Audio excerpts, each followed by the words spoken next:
WhatsApp guys, आज की video में हम लोग देखने वाले हैं कि Russia pleads India to save it from FATF blacklist. Can India save Russia? भाई साहब, मतलब आज के टाइम पे आपको पता ही है इंडिया की इन्फ्लुएंस किस लेवल पर है। तो आज रशिया भी इंडिया से इस में मदद मांग रहा है कि एफएटीएफ लिस्ट से वो बच सके। तो देखते हैं क्या है पूरा मामला। चैनल में तो please subscribe. Prashant Aman sir की वीडियो है वर्ल्ड अफेयर्स चैनल से। 1 2 3 गो। आज सब मानते हैं इंडिया की ताकत। And I welcome you all to world affairs. Now Prashant Dhawan. Now American media आज के समय जितना ये टॉपिक डिस्कस कर रहा है, यूरोपियन मीडिया जितना डिस्कस कर रहा है, इंडिया में इस इम्पॉर्टेंट टॉपिक पर इतना डिस्कशन हुआ नहीं है। देखो, इशू ये है कि according to US and Europe media अगले महीने या फिर कुछ हफ्तों बाद रशिया को एफएटीएफ की ब्लैक लिस्ट में डाल दिया जाएगा। मतलब कि the ultimate sanctions will be imposed on Russia. और रशिया आज के समय गुहार लगा रहा है इंडिया को कि हमें बचा लो। नाउ मैंने यहाँ पर वर्ड यूज़ किया है गुहार। कई और आप आर्टिकल्स देखोगे यूरोप के, वहाँ पर काफ़ी बार ऑथर्स यूज़ करते हैं वर्ड थ्रेटन। फॉर एग्जांपल यहाँ पे आप देख पाओगे एक बहुत ही क्रेडिबल न्यूज़ आउटलेट है AML इंटेलिजेंस। ये लोग एफएटीएफ रिलेटेड, फाइनेंशियल क्राइम से रिलेटेड बहुत अच्छी रिपोर्ट्स पब्लिश करते हैं। एफएटीएफ से रिलेटेड जब भी कोई नई न्यूज़ आती है तो सबसे पहले AML इंटेलिजेंस इसको कवर करता है। मैं भी काफ़ी बार जब ट्रैक कर रहा था कि टर्की को एफएटीएफ की ग्रे लिस्ट में डालेंगे या नहीं डालेंगे, पाकिस्तान का क्या स्टेटस रहेगा एफएटीएफ की ग्रे लिस्ट के बारे में, तब मैं इन्हीं की रिपोर्ट्स काफ़ी बार पढ़ा करता था ना। इन लोगों ने ये पब्लिश किया है इनके हिसाब से कि रशिया ने वार्निंग दी है इंडिया को कि अगर रशिया एफएटीएफ ब्लैक लिस्ट में चला गया तो ये लोग बड़े स्केल पर इंडिया को ऑयल और वेपन्स नहीं बेच पाएंगे। ये AML इंटेलिजेंस का कहना है। उसके अलावा वेरियस अदर न्यूज़ आउटलेट्स दुनिया भर में, चाहे ब्लूमबर्ग USA का, ये लोग भी कह रहे हैं कि Russia pushes India for help. Russia literally push कर रहा है इंडिया को कि हेल्प अस एट एफएटीएफ। जब एफएटीएफ में वोटिंग हो रही होगी कि हमें ब्लैक लिस्ट में डालना है या नहीं डालना, तब हमारी हेल्प करना। तो इसको लेकर देखिए, अलग अलग न्यूज़ आउटलेट्स अलग भाषा में आपको बताएंगे कि हो क्या रहा है। कई जगह लिखा होगा कि रशिया गुहार लगा रहा है, प्लीड कर रहा है। कई जगह लिखा होगा कि रशिया थ्रेटन कर रहा है। बट एक बात तय है, रशिया नीड्स इंडिया। आप कह लीजिए Russia needs India more than ever, क्योंकि इंडिया की वॉइस एफएटीएफ में काउंट करेगी। तो डिस्कस करते हैं इस टॉपिक को इन डेप्थ के यहाँ पर हो क्या रहा है। बहुत कुछ आपको जानने को मिलेगा, मगर आगे बढ़ने से पहले आपसे क्वेश्चन पूछूंगा। क्वेश्चन यहाँ पर यह है कि मेंस जैवलिन थ्रो रैंकिंग में वर्ल्ड नंबर 1 रैंकिंग रिसेंटली किसने अटेन करी है? ये है यहाँ पे आपकी option. Anderson Peters, Shivpal Singh, Neeraj Chopra या फिर ओलिवर वॉलकॉट। कमेंट सेक्शन में करिए उत्तर। इस टॉपिक पर मैं एक शॉर्ट वीडियो बना चुका हूं, तो इसलिए मैं आपसे एक क्वेश्चन पूछ रहा हूं। I am sure all of you can answer this. सही आंसर मैं आपको वैसे वीडियो के एंड में दे दूंगा। ओके, तो साल था 1989। इस टाइम G7 कंट्रीज ने, जी हाँ, G7 कंट्रीज ने ये डिसाइड किया कि एक ऐसी बॉडी बनाते हैं जो मनी लॉन्ड्रिंग और टेरर फाइनेंसिंग को रोक पाए। आतंकवाद की जो भी फाइनेंसिंग होती है, क्योंकि देखिए आतंकवादियों को डायरेक्टली कोई पैसा देगा नहीं, काला पैसा होता है, गलत तरीके से उसको वाइड करके आतंकवादी संगठनों को भेजा जाता है ताकि वो लोग अपने गंदे काम कर पाए।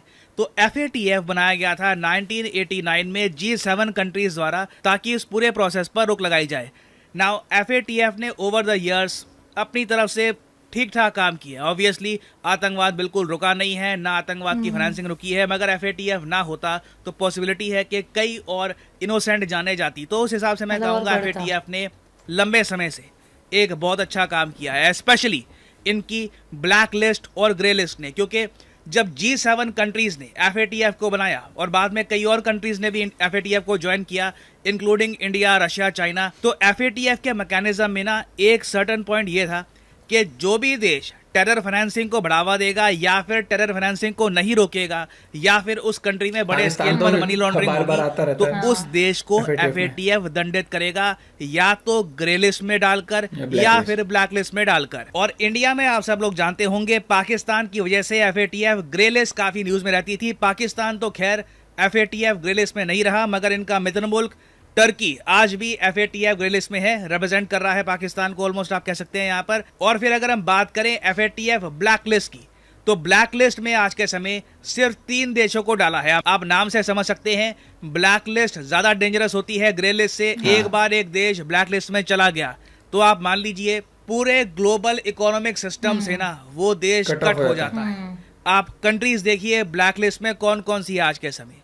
ईरान, म्यांमार, उसके अलावा नॉर्थ कोरिया, आपने लास्ट टाइम इन कंट्री से किस कंपनी के बारे में सुना होगा कि यहाँ से कोई कंपनी निकली, कोई निवेश हो रहा है यहाँ पर बड़ा? Absolutely nothing. जो भी कोई पुराने प्रोजेक्ट्स होते हैं वो पुराने कोई चल रहे हैं उसको फिनिश किया जाता है, बाकी नया कुछ भी इन कंट्रीज में नहीं हो रहा होता विद इंटरनेशनल कोऑपरेशन। तो ये है इम्पैक्ट FATF ब्लैकलिस्ट का। और अब देखिए पॉसिबिलिटी ये है कि जो पश्चिमी देश हैं ये सब मिलकर रशिया को भी FATF की ब्लैक लिस्ट में डाल देंगे। नाउ अब यहाँ पे आप कहोगे मगर क्या रशिया में मनी लॉन्ड्रिंग या टेरर फाइनेंसिंग हुई है? तो इसका आंसर है देखिए FATF ने इसके बारे में कुछ नहीं बोला। और फनी बात सबसे ज़्यादा ये है कि FATF के ना मेंबर कंट्रीज भी होते हैं जिनको कहा जाता है वाइट लिस्ट कंट्रीज, उसमें इंडिया भी आता है। ये कंट्रीज डिसाइड करते हैं कि कौन सा देश FATF की ब्लैक लिस्ट या फिर ग्रे लिस्ट में जाएगा।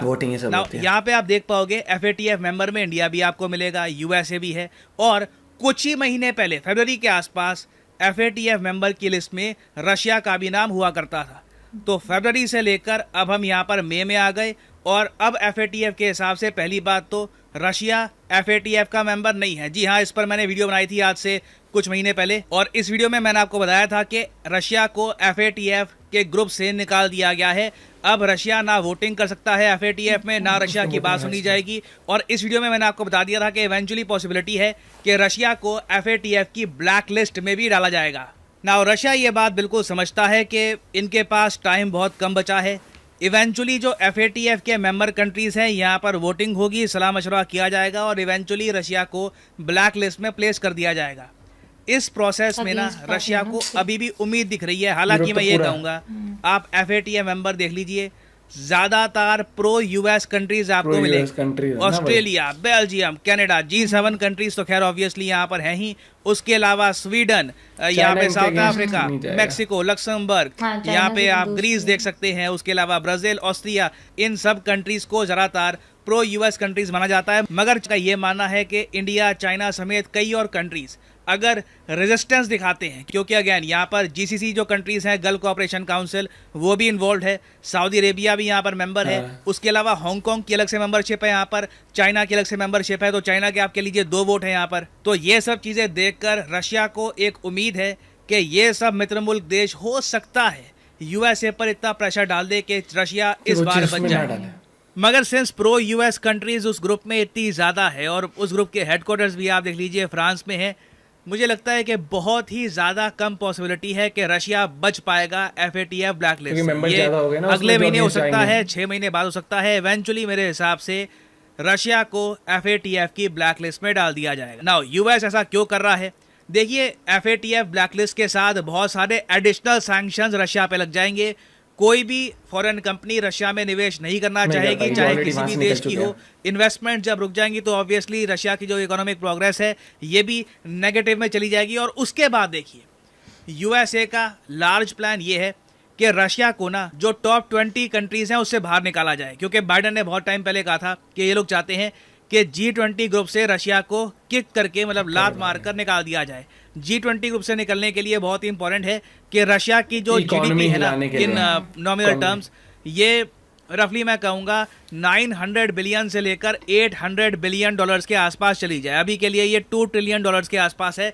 तो धीरे धीरे ये सैंक्शंस काम करेंगे। इवेंचुअली USA को उम्मीद है कि रशिया की इकोनॉमी नेगेटिव ग्रोथ करके G20 कंट्रीज से भी बाहर निकल जाएगी। तो रशिया देखिए एक बहुत ही बड़े डेंजर को फेस कर रहा है और इसीलिए ये रिपोर्ट्स पब्लिश हो रही हैं कि इंडिया, उसके अलावा कुछ और कंट्रीज को रशिया प्लीड कर रहा है, पुश कर रहा है, थ्रेटन कर रहा है। जो भी आप यहाँ पे वर्ड यूज करना चाहे यूज कर सकते हैं according to the media sources. But Russia definitely India की हेल्प चाहता है according to US and Europe media reports. Now ये टॉपिक ऑब्वियसली न्यूज में रहने वाला है। अगले महीने इसके बारे में बहुत सारी अपडेट्स आएंगी, तो इन द फ्यूचर मैं इस पर अपडेटेड वीडियोस बाद में लाता रहूंगा। नाउ फाइनली वापस आते हैं क्वेश्चन पर कि world number 1 position in men's javelin throw ranking. तो सही उत्तर यहाँ पे है ऑप्शन सी, नीरज चोपड़ा। इस पर मैंने शॉर्ट वीडियो बनाई थी। इतिहास में पहली बार हुआ है जब world athletics men's javelin ranking में एक इंडियन रैंक 1 पर पहुंच चुका है।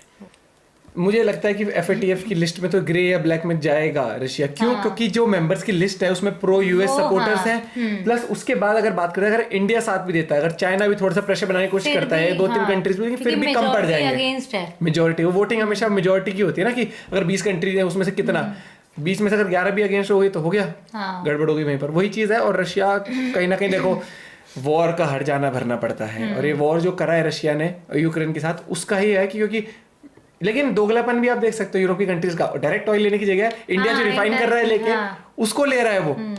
तो हिपोक्रेसी, हर चीज की एक सीमा होती है, लेकिन उस सीमा से उनको मतलब नहीं, हर देश अपना फायदा ही देख के चल रहा है। मैं तो इस चीज में ये भी कहूंगा कि इंडिया भी भाई देखो सबसे पहले अपनी कंट्री का ही फायदा देखेंगे, उसके बाद आगे चलेंगे।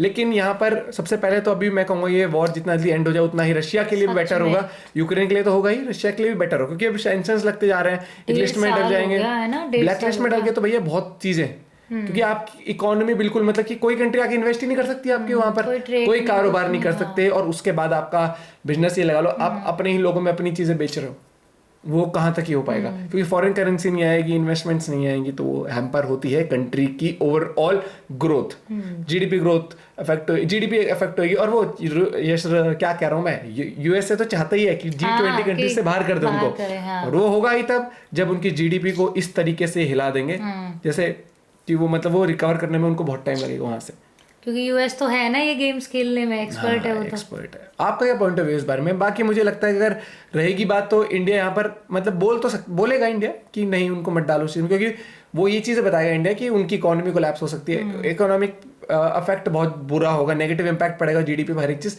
चाइना भी काफी रिग्रेस तरीके से कोशिश करेगा, लेकिन अगर वोटिंग पे अगर बात और ये मुद्दा उठ ही गया तो फिर बहुत मुश्किल है मेरे हिसाब से। बाकी आपको क्या लगता है जरूर बताना। मिलते हैं आप लोगों से एक वीडियो के साथ। Bye bye, take care.